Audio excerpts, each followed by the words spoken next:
Hey everyone, it's Zach Wright, founder of Grapevine Software, coming back at you with this week's Future of Work weekly report. For anybody that's new to this channel, especially this series, this is where we discuss the hottest headlines and trending topics happening in the future of work. Anything from flexible, remote, hybrid work, AI, or productivity. That's what we're going to be discussing. And today we're going to be talking about what at least most of the people on my LinkedIn feed are talking about. And that is the op-ed from the Wall Street Journal that featured Elon Musk and Vivek Ramaswamy. So this is a write-up about that article. And it's from Pavitra Mohan. And the source is Fast Company. It was published on November 21st, 2024. So not this week, but last week, but people are still talking about it. The actual headline or the title of the article, and we'll link it in the show notes, is Elon Musk said what a lot of CEOs think. RTO, or return to office, mandates are meant to make you quit. And so that's what we're going to be talking about today.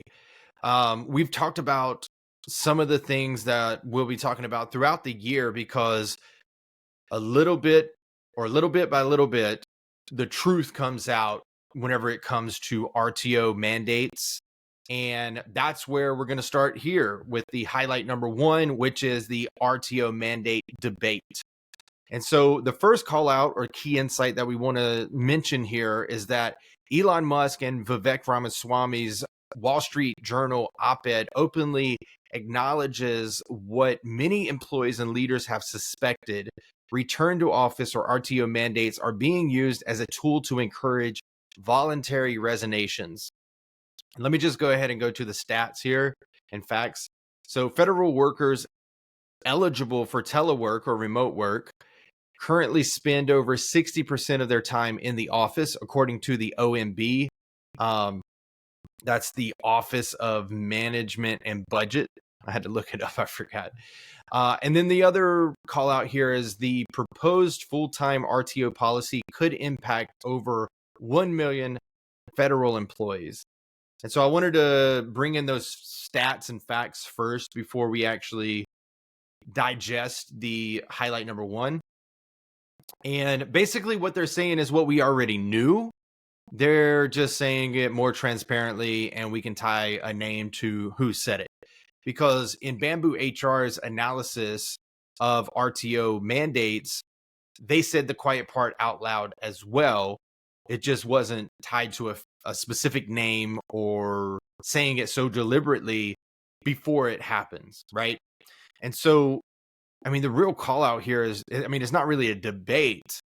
It's that people are starting to realize that return to office mandates are a layoff in disguise in the majority of the cases, no matter what they say, because a lot of RTO mandates are attached to collaboration, to culture, to efficiency, to effectiveness, to you name it, in terms of whatever excuse or lie that they want to tell you, right? And that's really just what highlight number one is that Elon Musk and Vivek Ramaswamy are saying the quiet part out loud. And that is what it is, right? It's not surprising to us on this channel or this series because like I mentioned, I mean, Bamboo HR did it. We see the results, like Brian Elliott and the Flex Work data out there, as well as Nick Bloom's data and other people in this industry's data suggest and show that any RTO will have an effect on voluntary resignations, people quitting. And to me, it's actually showing weakness in the leadership of that company, right? Because before we didn't have this leverage that we could pull and assume that 15 to 30% of the organization will quit when we ask people to go into the office, right? And so now that we have this, instead of actually doing layoffs or firing people or terminating people in a humanistic way or a human-centric way, a lot of these leaders are abdicating. That's the word that I continuously use. They are abdicating their responsibility as a leader. And that is weakness, to make the employee make the decision to leave on their own so you don't have to do it. It's actually pathetic, to be quite frank. You know, if you get into a leadership or a management role, especially an executive role, you should wear that responsibility, right? You should take on that responsibility. You are the one responsible for it. You are the ultimate decision maker that decides if you do the RTO mandate or if you choose to go back into the office, however you go about it. But whenever it comes down to it, you as the leader should be taking the responsibility. And then also, if you're actually a good human being, you might consider helping that person that you're terminating because of this change in the organization. You might want to think about helping them get their next position instead of just being a dick, right? So these are certain things that we have to think about. When we see these things, it's not strong leadership. It's the opposite. All right, let's go to highlight number 2, which is RTO as a downsizing strategy. So we kind of touched on that a little bit, but Musk and Ramaswamy propose DOGE, Department of Government Efficiency, initiative aims to use RTO mandates to reduce federal workforce headcount, mirroring similar strategies seen in corporate America. So we touched on this, but let's put it into context. Musk's company, including Tesla, SpaceX, and rebranded X, formerly Twitter, have implemented strict RTO policies and significant workforce reductions. Amazon's leadership has hinted that employees unhappy with in-office requirements should seek opportunities elsewhere, right? So I just did a post on LinkedIn. It would be on Tuesday, and we're releasing this tomorrow, but I just did a post about flexible work and remote work. And what has happened with flexible and remote work is that the power dynamics have shifted. For centuries, at the very least decades, employers have always had the upper hand whenever it came to the employees. There was a power dynamic that was unbalanced and highly in favor of the employer.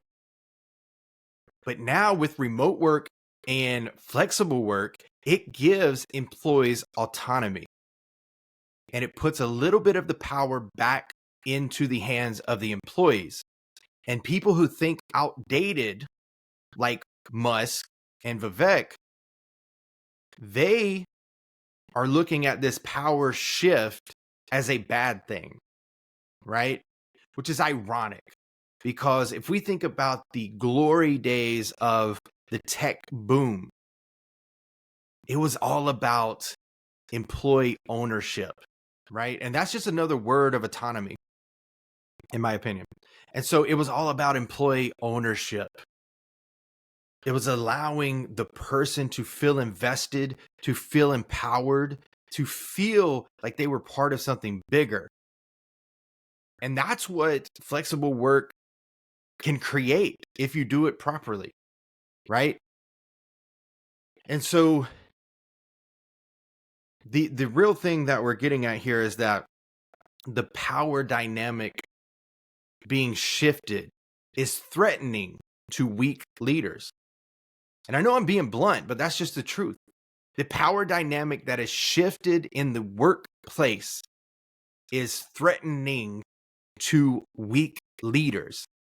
And that's what we see right here. Again, abdicating responsibilities of a true leader. Instead of saying, you know what, we're going to do a return to office mandate and make people quit voluntarily. Instead, we're going to take the time to do the proper channels, and we're going to treat people like humans. Like, what has happened during this shift? It's not remote work. It's not flexible work. Maybe just the blinders are off and the true colors are being shown where maybe before they were hidden. And now we're actually seeing how people operate. So using this and even calling it a downsizing strategy, that is not a strategy. Let's be honest. That's not a strategy. That's a cop-out, right? It is 100% a cop-out. So it's not strategy. Let's be clear on that. And the ironicism here is that remote work and flexible work and the way that, I mean, Grapevine, for example, we are building an innovative tool, an employee or a virtual office platform for remote and hybrid organizations. That's innovation. That's creativity. We're solving a problem that needs fixed, right? Needs fixing. And the ironicism is that people told Elon Musk with SpaceX that you shouldn't have a privately owned rocket ship company. And what did he do? He ignored them and went against all odds. And he was able to be successful because he took that risk, right? So the ironicism of them trying to halt innovation or a new way of thinking, a new way of working is so hypocritical. It's ironic, right? I mean, same thing with Vivek and his medical company. Like, they were trying to produce medicines that weren't out there. That is innovation. That is creativity. And so we just have to understand what is going on here. And it's not a strategy. It's weak leadership. And it's a cop-out. All right. Let's go to highlight number 3. Employee pushback on RTO. Despite leaders citing collaboration as the reason for RTO, many employees accustomed to hybrid or remote schedules are resistant to returning to pre-pandemic norms. Just a notable quote here: Musk describes remote work as morally wrong, citing inequities between those who can and cannot work from home. I've heard this so many times, and we've said it on this series, The Future of Work Weekly Report. Yes, they're like, knowledge workers are the majority of the people who can work remotely. But in almost all aspects, there are areas of flexibility. And I think the reason why people frown upon remote work or flexible work is not because of the inequities or the privilege, but it's because it takes time and intentionality to make sure that you do it correct. Where if you're in the office, you just get by, right? You don't have to document everything. You don't have to create processes or policies as much as if you're working from home or working remotely or working flexibly, right? You don't have to be as intentional or as organized, and people like that because it's easier, but it's not actually the best outcome for what you're trying to do. And that's what I love about remote work, and that's what I love about flexible work, is that we actually cannot get by. We have to be intentional about our culture, about how work gets done, about how we interact with one another, about how we communicate to one another, about providing tools to work asynchronously in some cases because we have different time zones. We have employees in different time zones. That is why I think a lot of people are saying that. I wouldn't even say a lot of people. There's a lot of people on the side of future of work. But the people who are stuck in that traditional 9 to 5 5 days a week in the office, they are two things: confused about what actual remote work means or flexible work means, because it doesn't mean that we're just sitting on a couch and not doing anything for the majority of the day. I myself work 10 to 14 hours every single day. And so like what, like this misconception or stereotype that people have of remote workers is just a misconception, maybe because they don't do it. But again, it goes back to ironicism, because Elon Musk and Vivek Ramaswamy, whenever they're traveling on their private jets, their private planes, they're working over here in Mar-a-Lago, they're working over here in wherever you name it, but their headquarters are in Texas. Or are they not working remotely? I mean, somebody help me understand this, right?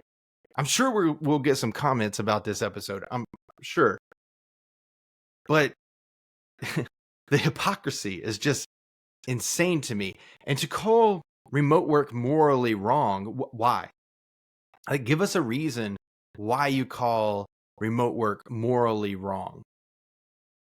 Because, and I'm looking at the article over here just to see, because I know that they mentioned something. Let me just look real quick. Let me just find it so we don't take so much time here. Yeah, I mean, he says people should get off the GD moral high horse with the work from home bullshit. See, again, they're calling remote work from home. And that was the pandemic. People were working from home. Remote no longer means that, right? So they need to update their terminology to understand what remote work actually is.